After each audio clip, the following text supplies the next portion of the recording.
Okay, so anyone else out there ever feel like they are just drowning in their to-do list? Every day. Right. Like my life, if it were a video game, the power up I would need desperately is time management. For sure. And seriously, wouldn't it be amazing if we could just like download that into our kids' brains? 100%, yeah. So speaking of, that is what we are diving into today, helping kids learn about time management.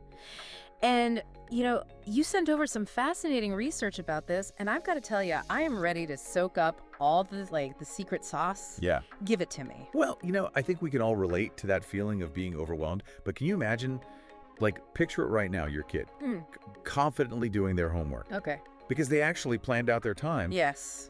Or, even better, imagine them deciding to clean up their toys without being asked, without a total meltdown. Stop it. Because they understand that, okay, if I do this now... Actions have consequences. Exactly. Yes. That's the kind of, empowerment that we're talking about here. Yeah. Okay, see, that's what I'm talking about. Confident kids, cleaning up without a meltdown. I'm sold. Where do I sign? So one thing that research mentioned was starting around age 6. Does that, track developmentally? Yeah, so around that age, kids really start to understand that their actions have consequences. Right. It's like they're finally figuring out, oh, this is how the world works. Yeah. They're getting that instruction manual. Right. But we're not, throwing them in the deep end, handing them a day planner and a briefcase. Right. They don't have jobs yet. Exactly. We're talking, really simple routines. Okay.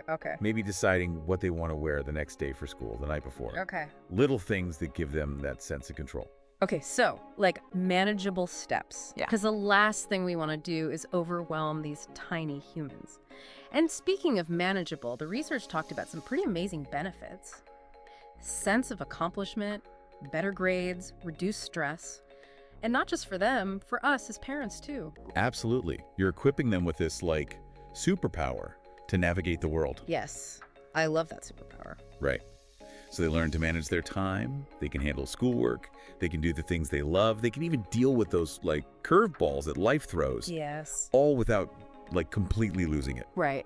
And yeah, calmer kids often do lead to calmer parents. It's a fact. So this isn't about, creating a bunch of little mini CEOs. This is literally equipping them with, life skills they will actually use. That's it. We're talking about raising resilient, independent humans. Yeah. And, it's important to remember, every kid is different. They are so different. Right. So, how might this look different for a kid who thrives on routine versus that kid who's, spontaneous, wants to, march to the beat of their own drum. Exactly. Yeah. So it's about finding what works for that unique little individual. I love that. Okay, so parents, caregivers, teachers, anyone who interacts with small humans, you know what to do, because this has been another deep dive.